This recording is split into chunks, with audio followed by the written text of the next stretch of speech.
Bonjour à tous. Aujourd'hui, nous sommes le mardi 12 août 2025 et notre ami le professeur Mohamed est de retour parmi nous. Merci de m'inviter, Nema. C'est toujours un plaisir et un honneur, évidemment. Bienvenue, professeur. Je veux commencer par le Caucase du Sud et la partie nord de l'Iran. Que s'est-il passé entre les deux gouvernements, l'Azerbaïdjan et l'Arménie? Donald Trump a déclaré qu'ils étaient parvenus à un accord. Il me semble que c'est un peu excessif. Il faudrait être extrêmement optimiste pour croire que Donald Trump puisse simplement régler le conflit dans cette région. Mais derrière ça, que se passe-t-il vraiment? Derrière ce que font les États-Unis en Arménie et en Azerbaïdjan, à quel point l'Iran est-il concerné? L'Iran s'inquiète-t-il de ce qui se passe là-bas? Et pour l'Iran, quelle serait la solution? Quelle serait la bonne approche face à ce qui se passe là-bas? Les États-Unis aimeraient beaucoup rompre le lien entre l'Iran et la Russie et, par conséquent, isoler la Russie du Golfe Persique. Le corridor de transport nord-sud serait pris en otage et les Iraniens, eux aussi, seraient en partie coupés d'un partenaire clé. Et donc, oui, ce serait l'idéal pour les Américains. Bien sûr, la Turquie est dans l'OTAN et Erdogan fait pleinement partie de l'OTAN. Je sais que certains de nos amis aiment croire qu'Erdogan soutient la cause palestinienne et le peuple palestinien, mais ce n'est pas vraiment le cas. Erdogan est largement aligné sur la politique américaine. Il agit d'une manière qui satisfait plus ou moins les États-Unis, que ce soit en Syrie, en Irak, au Liban ou dans le Caucase. Il y a donc un énorme chevauchement entre les États-Unis, le régime israélien et le gouvernement turc. Ainsi, ce que les Américains voudraient voir, c'est que le lien entre l'Iran et la Russie soit entièrement contrôlé. Et la meilleure façon d'y parvenir, ce serait au moins à l'ouest de la mer Caspienne, de couper le lien entre l'Iran et l'Arménie. Maintenant, un point que je devrais souligner. Lorsque la guerre entre l'Arménie et l'Azerbaïdjan a commencé, l'Arménie occupait de vastes parties de l'Azerbaïdjan. Et un fait clé, que beaucoup ignorent, c'est que les Iraniens étaient les seuls à soutenir alors la République d'Azerbaïdjan militairement. Les Iraniens ont commencé à les former. J'ai même publié des vidéos montrant les Iraniens entraînant leurs troupes et des volontaires pour reprendre leur territoire reconnu internationalement comme appartenant à la République d'Azerbaïdjan. Mais Aliyev, l'actuel dirigeant, les a expulsés sous la pression des États-Unis. Il a donc expulsé les Iraniens, retardant ainsi la libération d'importantes parties de la République d'Azerbaïdjan de plusieurs décennies. Puis, lorsque la situation a basculé, avec le régime israélien et Erdogan, et surtout grâce à la technologie et aux drones israéliens, la République d'Azerbaïdjan a repris ses territoires. Et lorsque l'Arménie a été menacée, les Iraniens ont soutenu l'intégrité territoriale de l'Arménie. Quand il y a eu la menace que la province méridionale de l'Arménie soit prise par la République d'Azerbaïdjan, l'Iran a envoyé un grand nombre de troupes à la frontière. Et il a essentiellement menacé les pays concernés, y compris l'Azerbaïdjan. Si ce territoire est pris, nous interviendrons. Et ces troupes sont toujours là aujourd'hui. L'Iran ne les a jamais retirées. L'Iran maintient donc une importante force militaire au sud du Caucase, au cas où. Voilà où nous en sommes. L'Iran n'a aucun problème avec la construction d'une route reliant l'Est à l'Ouest de l'Arménie, permettant aux deux parties de l'Azerbaïdjan de se connecter. Cela ne le regarde pas, tant que c'est sous l'autorité du gouvernement arménien et que celui-ci conserve le contrôle total de sa souveraineté sur tout le territoire.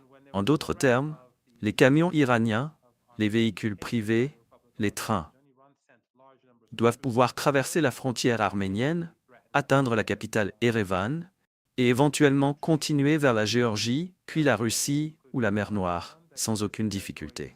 Il ne doit donc y avoir aucun tiers avec des troupes au sol ou un contrôle territorial susceptible de bloquer la relation de l'Iran avec l'Arménie et avec les autres pays voisins. Si cela se produit, il y aura guerre. L'Iran interviendra en Arménie. Et l'Iran a déjà montré par le passé qu'il est prêt à le faire. Je ne veux pas aller plus loin, mais l'Iran a envoyé des signaux très clairs ces 2 ou 3 dernières années, montrant qu'il est sérieux. Jusqu'à présent, rien ne prouve que les États-Unis, dans cet accord, aient réussi à saper la souveraineté arménienne. Maintenant, Certains de vos spectateurs diront que c'est naïf. Les Iraniens ont reçu cette assurance. Mais cela ne signifie pas qu'ils font entièrement confiance à ce que disent les gouvernements arméniens et azerbaïdjanais. Je pense que les Iraniens s'attendront aussi à obtenir des accords écrits avec l'Iran comme preuve. Mais en même temps, si la souveraineté arménienne est compromise, les Iraniens ouvriront la voie par tous les moyens nécessaires. À ce stade, je ne pense pas qu'il y ait de raison d'être profondément inquiet. Mais il faut rester vigilant. 2 points importants. Premièrement, certains se demandent pourquoi on entend des voix différentes en Iran. Eh bien, ces voix s'adressent à des publics différents. Les militaires diront une chose, mais les diplomates en diront une autre. L'Iran souhaite d'excellentes relations avec la République d'Azerbaïdjan, avec la République d'Arménie, avec les Géorgiens, avec les Saoudiens. Mais en même temps, l'Iran ne permettra pas que sa souveraineté soit affaiblie. Cela dépend donc de qui parle et sur quoi. Encore une fois, nous ne savons pas exactement ce qui va se passer. Mais pour l'instant, les Iraniens ne sont pas prudemment optimistes. Ils sont prudents. Toi? Et d'après ce que je viens d'expliquer, ils agiront en conséquence. Si la souveraineté arménienne est pleinement préservée, aucun problème. Si ce n'est pas le cas, ce sera un énorme problème et l'Iran réagira. Enfin, il est aussi dans l'intérêt de l'Arménie de préserver sa souveraineté. Les Arméniens savent que, s'ils perdent l'accès à l'Iran par le sud, ils se retrouveront coincés face à Erdogan. Et Erdogan est impitoyable. Et donc, il cherche son propre intérêt. Aliyev est un allié d'Israël.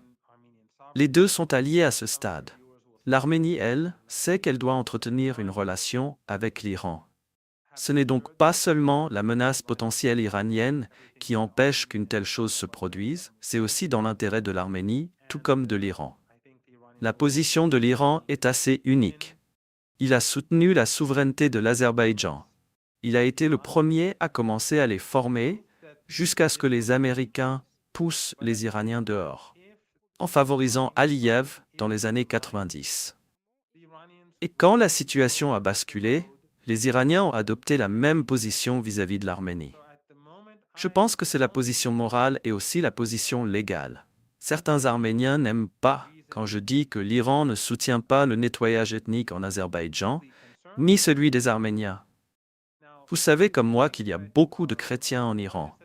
On trouve des églises partout, y compris à Téhéran. Il y a des députés chrétiens au Parlement. La Constitution prévoit que chaque communauté chrétienne ait ses propres représentants, tout comme les Juifs ont un député. Et les Zoroastriens aussi. Ces communautés sont très respectées en Iran. Cela dit, certains Arméniens affirment « ce territoire nous appartient historiquement ». Les Azerbaïdjanais, eux, disent autre chose. Mais la réalité, c'est que les frontières reconnues au niveau international sont celles qui existent, et l'Iran a toujours soutenu cela. Concernant la Russie et la manière dont elle voit les deux pays, pensez-vous qu'il y ait un recoupement avec la vision iranienne, avec la stratégie iranienne dans ces régions? Les intérêts russes et iraniens convergent de plus en plus dans le Caucase. Comme je l'ai déjà dit dans votre émission, M. Erdogan a montré, et je le précise, je parle ici comme simple citoyen iranien, pas au nom du gouvernement, que son comportement au fil des décennies a conduit à ce que personne ne lui fasse confiance.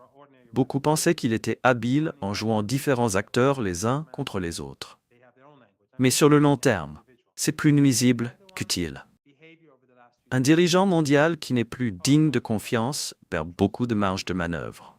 Dans le Caucase, les intérêts russes et iraniens se rejoignent de plus en plus, car les États-Unis y sont de plus en plus impliqués. Nous avons vu les Russes cibler des actifs azerbaïdjanais, en Russie, comme récemment en Ukraine. C'est un signe de tension croissante. L'Azerbaïdjan sait qu'à la fin, le poids combiné de l'Iran et de la Russie dépasse largement celui du régime israélien et d'Erdogan, simplement à cause de la géographie. Même si les Russes se concentrent aujourd'hui sur l'Ukraine, rappelons que leur implication là-bas est due à l'expansion de l'OTAN et à la menace que cela représentait pour eux. Le Caucase, pour l'Iran comme pour la Russie, c'est la même chose. L'expansion de l'influence américaine et de l'OTAN est inacceptable. Et plus Washington, Tel Aviv ou Erdogan pousse, plus la coordination entre l'Iran et la Russie se renforcera. Quelle est la finalité pour les États-Unis? S'agit-il seulement de déconnecter l'Iran de la Russie en contrôlant le corridor de Zangezur? Ou y a-t-il plus? Parce que nous savons ce qui s'est passé en Syrie. À mon avis, l'une des principales préoccupations, du côté iranien comme du côté russe, c'est le mouvement salafiste wahhabite qui part du Caucase, traverse l'Asie centrale, puis rejoint la Syrie. C'est un énorme problème sécuritaire. Les États-Unis cherchent-ils à faciliter ces mouvements dans la région? Ce n'est pas seulement ça, même si cela en fait partie. Les Américains veulent aussi contrôler les corridors. Ils ne veulent pas du corridor nord-sud russo-iranien qui relie la Russie et l'Iran au Golfe Persique et à l'Europe de l'Est. Une partie de ce corridor passe par le Caucase, une autre par la mer Caspienne et une autre par l'Asie centrale. Les Américains veulent une route alternative qui concurrence la ceinture et la route de la Chine. C'est donc aussi un enjeu économique. Si les États-Unis contrôlent le corridor, la position de la Chine devient beaucoup plus difficile. Et comme vous l'avez souligné, Daesh et Al-Qaïda, des groupes entraînés par l'OTAN via la Turquie, la Jordanie et par le passé avec l'argent du Qatar et de l'Arabie saoudite, servent essentiellement à affaiblir les rivaux de l'Occident. En plus de 15 ans, ils n'ont presque jamais attaqué l'Europe ou l'Amérique du Nord. Toutes leurs attaques ont visé l'Iran, la Russie et des pays en désaccord avec les États-Unis, comme le Pakistan. Des citoyens chinois ont aussi été tués à plusieurs reprises. Daesh et Al-Qaïda n'ont jamais mené d'attaque contre le régime israélien. Même lors des combats récents dans le sud de la Syrie, à Deraa, alors que le régime israélien bombardait les forces de Golani, son ministère de la Défense et même le palais présidentiel. Pas un seul coup de feu n'a été tiré contre Israël. Tout était dirigé contre les Druzes, avec souvent le massacre de civils. Ces groupes sont des atouts de l'OTAN. Les États-Unis voudront certainement pouvoir les déplacer en Asie centrale. Car si l'Asie centrale est déstabilisée, toute la ceinture et la route est perturbée.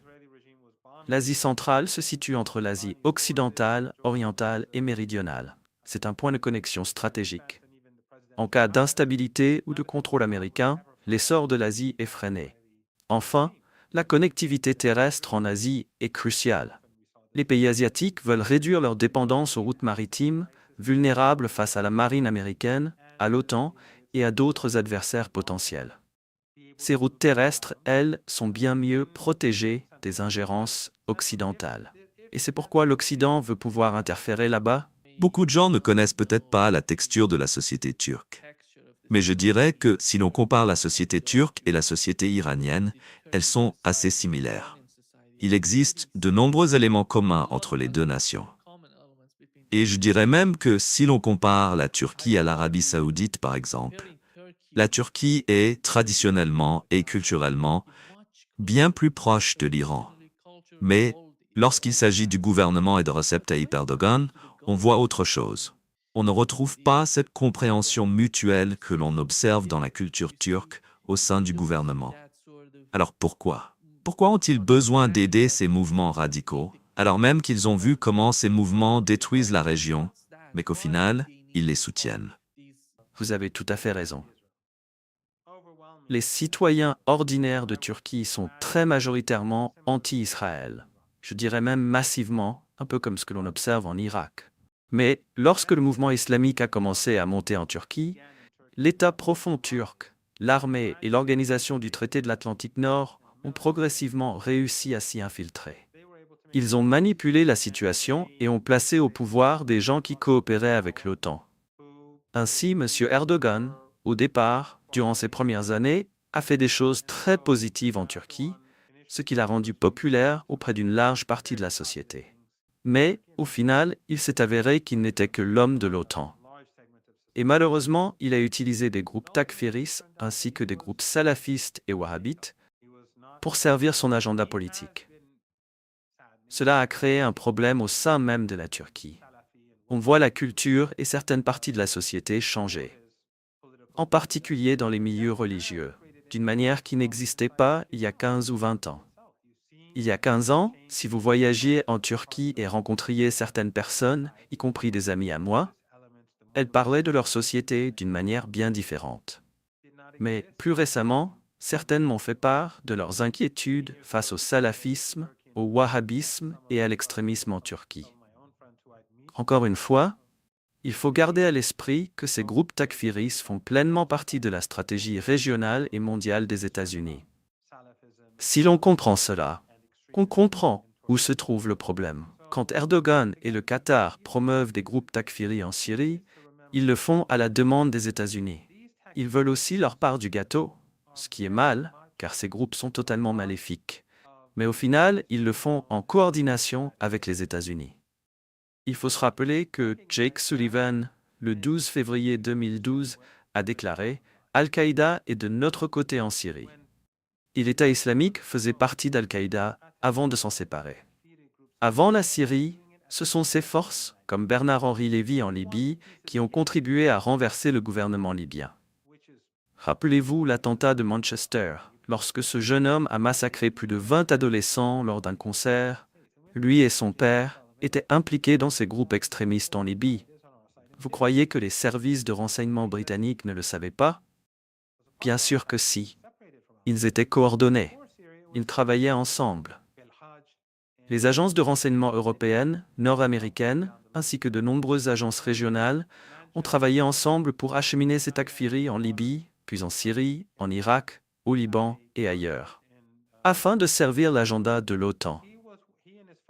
Nous avons un document de la Defense Intelligence Agency des États-Unis, rédigé en 2012 et rendu public plus tard, qui indiquait que les alliés des États-Unis dans la région voulaient créer une entité salafiste entre la Syrie et l'Irak afin d'isoler le gouvernement syrien.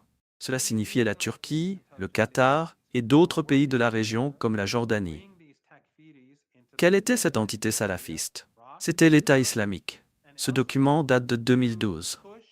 Ensuite, le chef de cette agence à l'époque, le général Michael Flynn, un ami de Donald Trump, a reconnu dans une interview sur Al Jazeera que c'était bien la politique américaine de soutenir ce projet.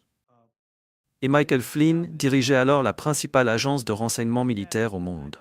En voyant les choses sous cet angle, il est clair ce que fait M. Erdogan. Ceux qui veulent croire qu'il est sincère dans son soutien au peuple palestinien se trompent eux-mêmes. Ils ferment les yeux sur la réalité. Ils peuvent accuser l'Iran, le Hezbollah, Ansar, ou qui ils veulent.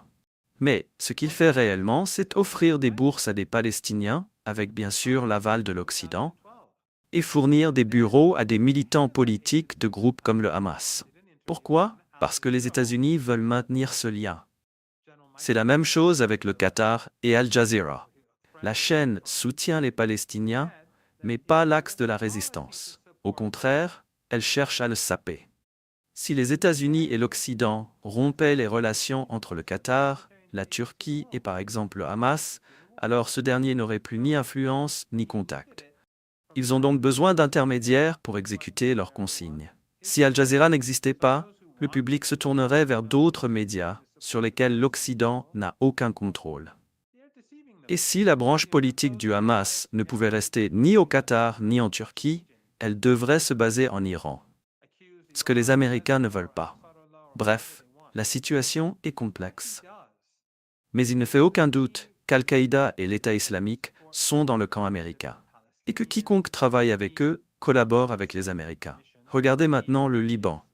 Ils essayent d'affaiblir la résistance sur le front nord. Si cela réussit, ce sera une excellente nouvelle pour Israël. Qui agit dans ce sens? C'est Golani. C'est le gouvernement installé par les États-Unis au Liban. C'est l'Arabie saoudite et c'est Israël. Ils se découvrent tous soudainement un ennemi commun, un ennemi contre lequel ils veulent coopérer pour le miner. Leurs intérêts convergent.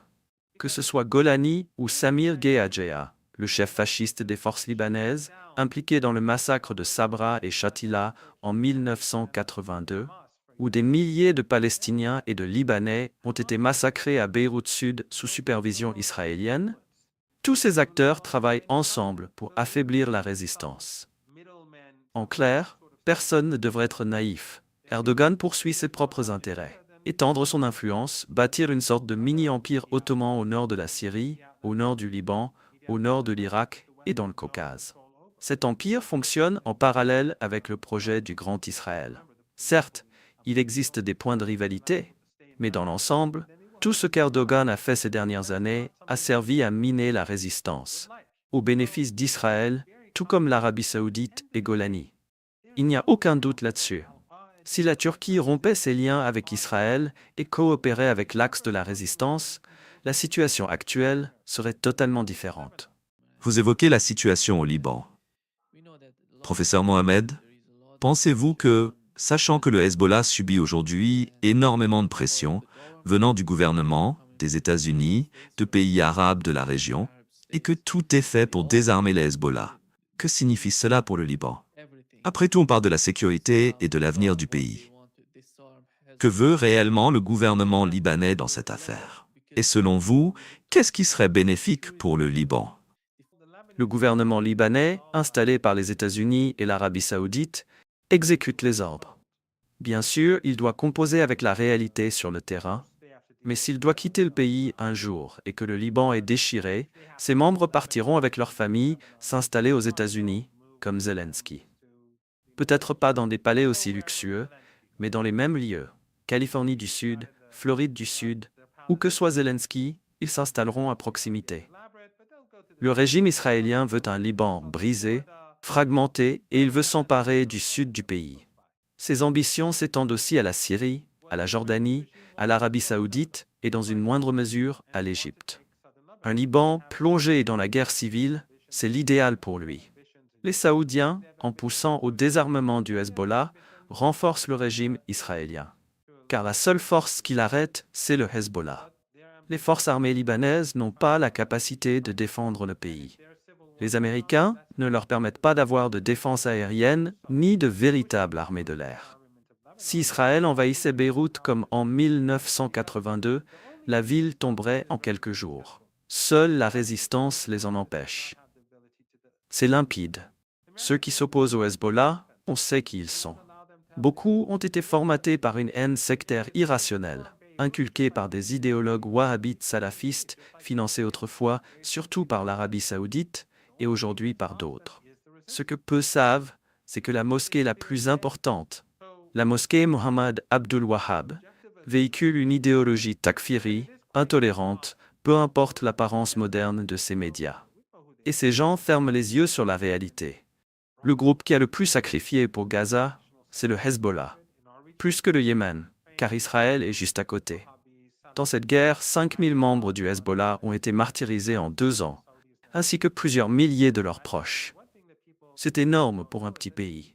Les sacrifices du Hezbollah ont détourné des forces israéliennes de Gaza. Les combats au sud du Liban ont été bien plus intenses que tout ce qu'on a vu à Gaza, et Israël n'a pas pu prendre un seul territoire. Même aujourd'hui, il maintient un grand nombre de troupes au nord par crainte du Hezbollah qui veut les y fixer pour les empêcher de se concentrer sur le sud. Ceux qui conspirent contre le Hezbollah au Liban sont dans le même camp qu'Israël.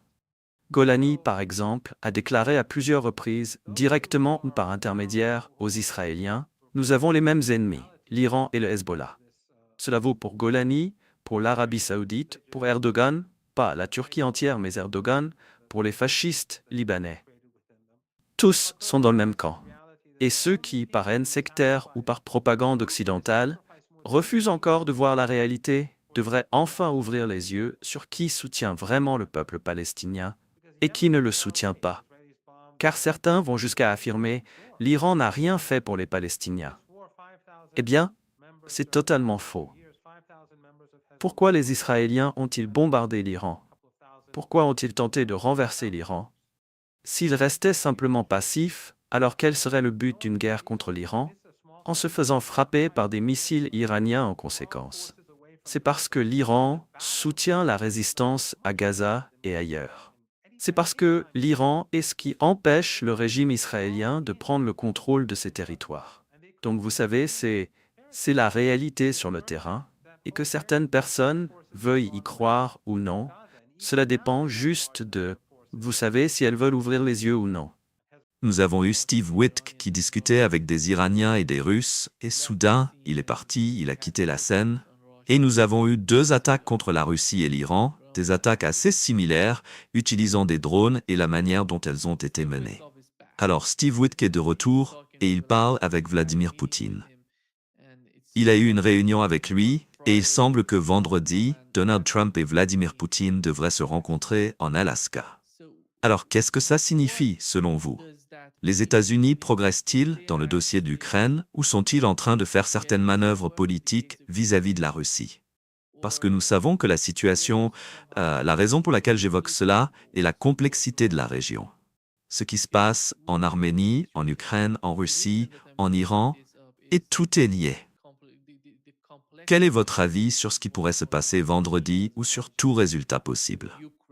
Avant de poursuivre cette vidéo, nous aimerions vous demander un petit geste de soutien. Rejoignez notre chaîne pour nous aider à continuer à offrir au public francophone un contenu informatif, libre et surtout différent de ce que diffusent les médias traditionnels, souvent bien loin de la réalité. Produire ces vidéos demande du temps, de l'énergie et surtout beaucoup de ressources.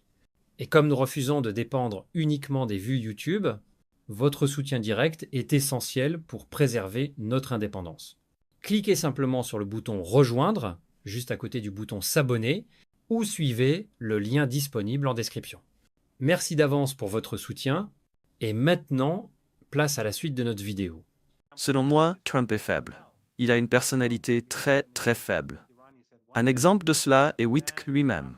Lorsque Wittke a commencé à négocier avec l'Iran, il a dit une chose.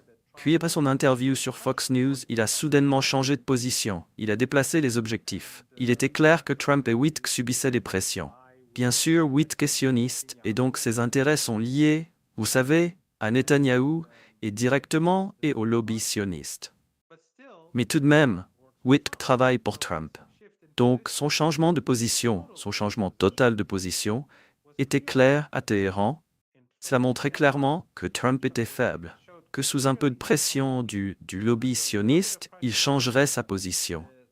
Et puis bien sûr, au fur et à mesure que les négociations avançaient, et nous avons vu que les États-Unis complotaient secrètement contre l'Iran, utilisant les négociations comme tromperie, ce n'était pas comme si les Iraniens ignoraient qu'il y aurait une attaque. Je pense que je l'ai déjà dit, les Iraniens savaient que le régime israélien allait déclencher la guerre. Ils ne croyaient pas que les Israéliens attaqueraient les plus hauts responsables du pays, civils et militaires. C'était une erreur de calcul. Mais ils savaient qu'il y aurait attaque. Cela montre la faiblesse de Trump et à quel point il est facilement manipulable. Donc, en ce qui concerne la Russie, il faut garder cela à l'esprit. Que Trump, je pense sans aucun doute, reconnaît que l'Ukraine perd la guerre et que les lignes de défense s'effondrent. Et nous le disons depuis 3 ans et demi, que vous savez, en Iran, beaucoup de gens étaient sceptiques. Mais il était clair, dès le premier jour, que la Russie aurait l'avantage. Il y a eu des hauts et des bas, mais il était clair que la Russie avait l'avantage pour 1001 raisons dont nous n'avons pas besoin de parler ici. Mais maintenant, il devient évident que les choses s'effondrent enfin pour l'Ukraine. Et je pense que Trump veut mettre fin à la guerre. Mais le problème est que Trump n'a plus le même élan qu'au premier jour où il est arrivé au pouvoir. S'il avait mis fin à la guerre à ce moment-là, il aurait pu le faire depuis une position beaucoup plus forte. Et il avait le soutien du public. Mais maintenant, après l'affaire Epstein, Trump a perdu de la crédibilité à l'intérieur du pays. Et cette affaire est très importante aux États-Unis et elle ne disparaîtra pas. Ensuite, après que la situation en Ukraine s'est aggravée et après que Trump a perdu son élan et le soutien populaire, maintenant, s'il cède à la Russie, cela sera perçu comme une capitulation et une défaite. Parce qu'à ce moment-là, il aurait pu dire « c'est la guerre de Biden ». Maintenant, il ne peut plus dire que c'est la guerre de Biden. C'est sa guerre. En fait, c'était jamais la guerre de Biden. C'était aussi sa guerre. Parce que les armes qu'il a données à l'Ukraine, il se vante toujours de ce qu'il a donné à l'Ukraine, les javelins, et ainsi de suite. Donc c'était aussi sa guerre. Mais disons, il pourrait quand même dire que c'est la guerre de Biden, et ses partisans le croiraient. Il aurait donc pu y mettre fin à ce moment-là, mais il était une personne faible. Et c'est ce que nous avons vu avec nos négociations, quand il n'a pas tenu ses promesses concernant l'Ukraine, et même avec les guerres commerciales. Nous avons vu comment il a pris ses positions audacieuses et stupides contre la Chine, où il a dû reculer lorsque le marché obligataire est devenu dangereux pour l'économie américaine. Donc, il est une personne faible, et je pense donc qu'il suscite des attentes. Il doit donc se passer quelque chose en Alaska, car ce serait très mauvais si les deux présidents se rencontraient et que rien de positif n'en ressortait. Car généralement, lorsque deux présidents se rencontrent, les accords sont déjà établis. Il peut y avoir, vous savez, quelques problèmes mineurs qui traînent, et alors les deux présidents les résolvent avant leur rencontre ou pendant, mais ils ne se contentent pas de parler et de repartir avec un échec, car cela ferait très mauvais effet. Ils ont donc besoin d'un accord, surtout Trump. Poutine, probablement moins, mais les attentes ont été élevées. Mais que peut donner Trump? S'il concède d'importantes portions de territoire, il sera perçu comme un président battu, quelqu'un probablement impliqué, profondément impliqué. Avec Epstein, et vous savez, tout cela viendra avec l'économie, la corruption, le génocide à Gaza, le public aux États-Unis et en Europe se retourne contre le régime israélien. Tout cela sera utilisé simultanément pour le faire tomber, pour l'affaiblir. S'il cède beaucoup, il sera perçu comme vaincu. Si Poutine cède, après tous ces Russes tués, et après avoir modifié la Constitution et ajouté ces territoires à la Russie, alors il sera dans une position très difficile. Je ne sais pas si ça serait soutenable. Alors, comment les deux camps vont-ils combler cet énorme fossé? Je ne sais pas. Et je pense que la chose la plus intelligente à faire, vous savez, serait d'avoir une sorte d'accord mineur sur, je ne sais pas, une sorte de cessez-le-feu limité, ou, je ne sais pas, pendant un certain nombre de jours, moins de drones seraient lancés, ou certaines cibles ne seraient pas touchées, ou, vous savez, moins de missiles seraient utilisés, ou certaines zones ne seraient pas attaquées, ou quelque chose comme ça, pendant 30 jours ou 15 jours. Mais je ne pense pas qu'il y ait une chance pour un cessez-le-feu, parce que ce serait très mauvais pour la Russie. Cela arrêterait leur élan. Je ne pense pas que Trump puisse céder tout ce territoire, car ce serait très mauvais pour lui. Encore une fois, comme je l'ai dit il y a 6 mois, cela aurait été faisable. Les néoconservateurs se seraient déchaînés contre lui, mais il aurait pu le faire. Mais maintenant, je ne pense pas. Et comme je l'ai dit, puisqu'il est une personne faible, je trouve très difficile d'imaginer qu'il fasse ce qui doit être fait pour mettre fin à la guerre. Je pense que lorsque nous regardons la manière dont les États-Unis essaient de négocier à la fois avec l'Iran et la Russie, c'est à peu près la même chose. Ils envoient, encore inexpérimentés, envoient un message, ou peut-être une sorte de discussion d'1 heure, 2 heures, 3 heures. Mais vous regardez les équipes iraniennes se rendant en Russie, et vous avez des gens là-bas qui prennent des notes, qui relèvent les points principaux des négociations en cours. Chaque fois que nous voyons des Russes ou des Iraniens, des Chinois, vous voyez ces gens, vous savez, vous voyez des équipes qui arrivent, concluent des accords, parlent, négocient et ils ont des orateurs et les autres prennent des notes autour. Mais vous ne voyez pas cela avec les États-Unis. Je ne sais pas. Comment peut-on imaginer qu'ils soient sérieux dans ce genre de négociations qu'ils essayent de mettre en œuvre? Essayez de faire avec l'Iran. Qu'est-ce que ça fait lorsqu'il s'agit de l'Iran? Parce que l'Iran négociait, comme vous l'avez mentionné, avec les États-Unis, et je vois la même manière dont il procède avec la Russie. Comment cela se sent-il de parler ainsi au gouvernement des États-Unis? Je pense que conclure un accord avec les États-Unis est presque impossible. Je dirais impossible. Mais je ne pense pas qu'il faille, vous savez, parler en termes absolus. C'est presque impossible parce que nous avons déjà vu comment, comme je l'ai dit plus tôt, Witkoff a déplacé les objectifs. Les objectifs initiaux étaient placés là où nous aurions pu avoir un accord. Les Iraniens étaient prêts à faire des compromis sur le programme nucléaire pendant un certain temps, un meilleur accord que le JCPOA. Quelque chose, je veux dire, les Iraniens n'auraient pas accepté un autre JCPOA, mais un accord raisonnable où les deux parties auraient pu être satisfaites, c'était faisable. Mais Trump ne pouvait pas le faire parce qu'il est faible, parce que le lobby sioniste l'influence. Et il en va de même pour la Russie et les néoconservateurs. Et il y a beaucoup de chevauchements entre le lobby sioniste et les néoconservateurs. Ce sont presque les mêmes. Vraiment? Ils sont du même type. Donc tant que vous avez les néoconservateurs avec cette influence, alors tout ce que Trump dit n'est pas vraiment un oui n'est pas un oui. Un non n'est pas un non. Vous ne savez pas ce que Trump fera le lendemain. Si quelqu'un analyse seulement ses publications sur les réseaux sociaux et ses déclarations, il verra qu'il est partout et qu'il insulte, vous savez, un dirigeant mondial après l'autre, un Américain après l'autre, ses propres alliés. Il appelle ses propres partisans MAGA, il les insulte et les rabaisse.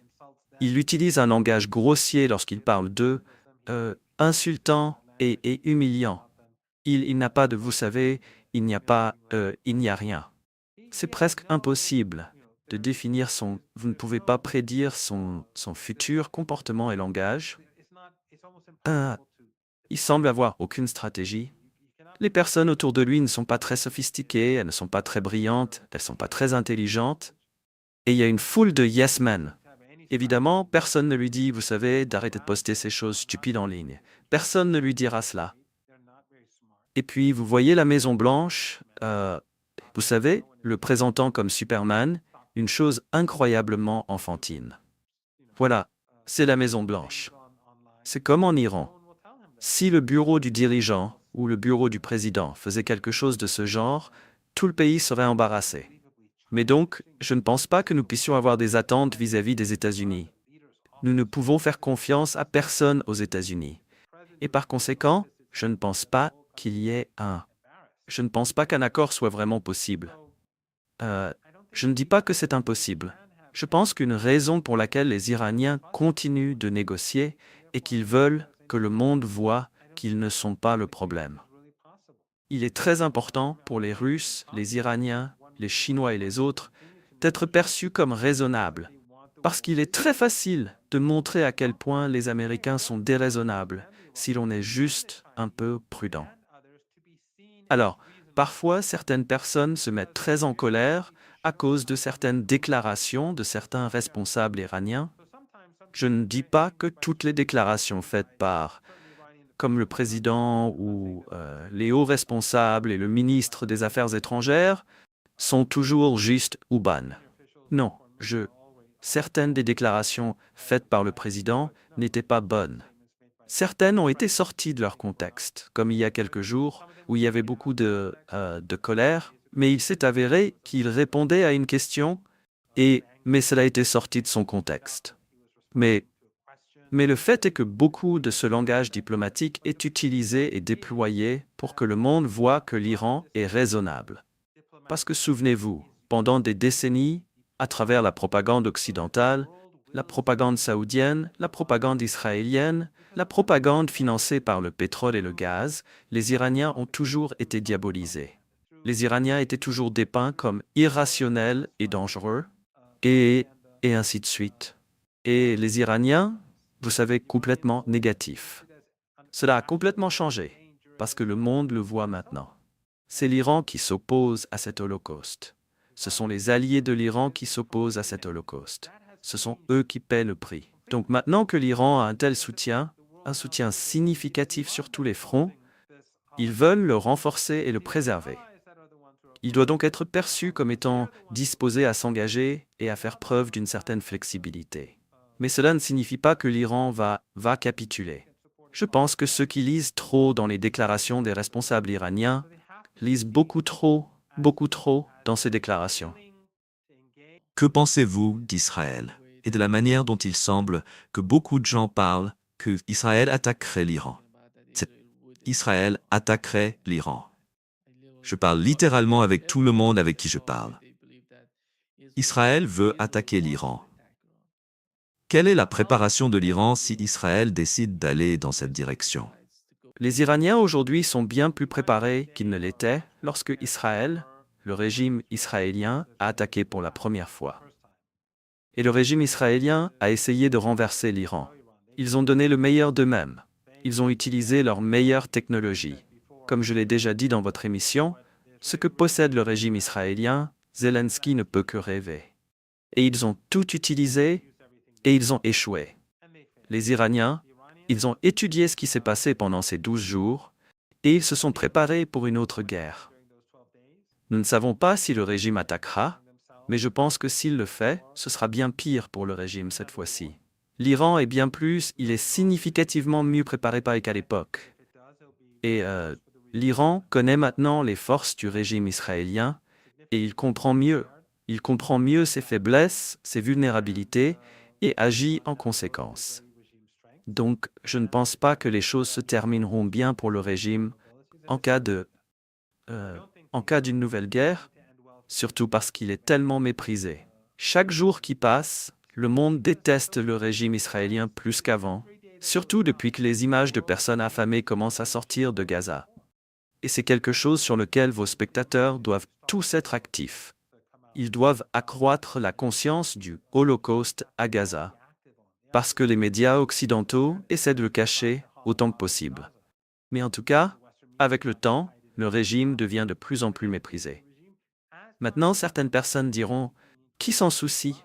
Ils tueront, et puis 5 ans plus tard, les gens oublieront. » Je ne crois pas cela. Chaque jour qui passe, l'animosité envers le régime devient plus forte et plus profonde, et elle va s'étendre davantage, et cela aura de grandes conséquences. Donc je pense que les semaines à venir pour le régime israélien seront également très difficiles à cause de ce que Netanyahou a dit à propos de Gaza. Et il lui sera difficile de s'engager ou de faire la guerre à l'Iran ou d'attaquer le Liban maintenant, parce qu'il se concentre sur Gaza. Bien sûr, il pourrait y avoir une tromperie et il pourrait effectivement essayer de se diriger vers le Liban, mais vous savez, je suppose que pour l'instant, son attention est sur Gaza. Donc je pense que s'engager dans une guerre avec l'Iran maintenant serait très difficile pour lui, et s'engager dans une guerre au Liban serait difficile aussi. Mais tout peut arriver. Et je n'exclus pas non plus une frappe iranienne contre le régime israélien en fonction de ce qui se passe à Gaza ou au Liban. Parce que souvenez-vous, nous n'avons pas de cessez-le-feu. L'Iran n'a pas accepté de cesser le feu ce jour-là, lorsque les combats se sont arrêtés. Beaucoup de gens ont dit « Pourquoi avez-vous dit qu'il n'y avait pas de cessez-le-feu » Il n'y a pas de cessez-le-feu. Il y a une suspension des hostilités. Il y a une cessation des hostilités. Les Iraniens ont dit « S'ils s'arrêtent, nous nous arrêterons ». Pendant les 2 ou 3 dernières heures, les Iraniens ont frappé le régime. Les dernières frappes étaient les frappes iraniennes, très significatives et très douloureuses pour le régime. Mais il n'y a pas de cessez-le-feu. Donc le régime israélien doit toujours regarder le ciel. Mais l'Iran se prépare. Mais ce qui est le plus important maintenant, c'est la pression publique. Je pense que les gens doivent reconnaître ceux qui ont fermé les yeux jusqu'à présent à cause de leur sectarisme aveugle et de leur haine. Ils doivent regarder attentivement ce qui se passe au Liban et voir réellement qui était du bon côté de l'histoire. Est-ce vraiment l'EI et Al-Qaïda et ses forces au Liban affiliées à l'Occident? Voulez-vous vraiment vous tenir avec ces gens contre la résistance qui a donné tant de vie pour aider le peuple de Gaza? Voulez-vous vous tenir avec les Américains contre l'Iran? Voulez-vous vous tenir avec les Israéliens ou les Saoudiens contre le Yémen? Ou Erdogan contre la résistance? Si c'est là, vous savez, si quelqu'un prend cette position, vous savez, ils sont du mauvais côté de l'histoire. Ils peuvent prétendre qu'ils ne sont pas du mauvais côté de l'histoire, mais c'est exactement ce que font les sionistes et leurs partisans. Ils ne seront pas différents des sionistes. Ils feront la même chose. Mais ils feront la même chose dans un cadre différent. Ils prendront le même type de position, mais dans un contexte différent. Nous savons qu'Israël parle de capturer toute la bande de Gaza et de contrôler Gaza. Et la réaction venant des Européens, principalement la plupart des gouvernements occidentaux, ils estiment que ce n'est pas le cas. Ils ne sont pas d'accord avec ce dont Netanyahou parle.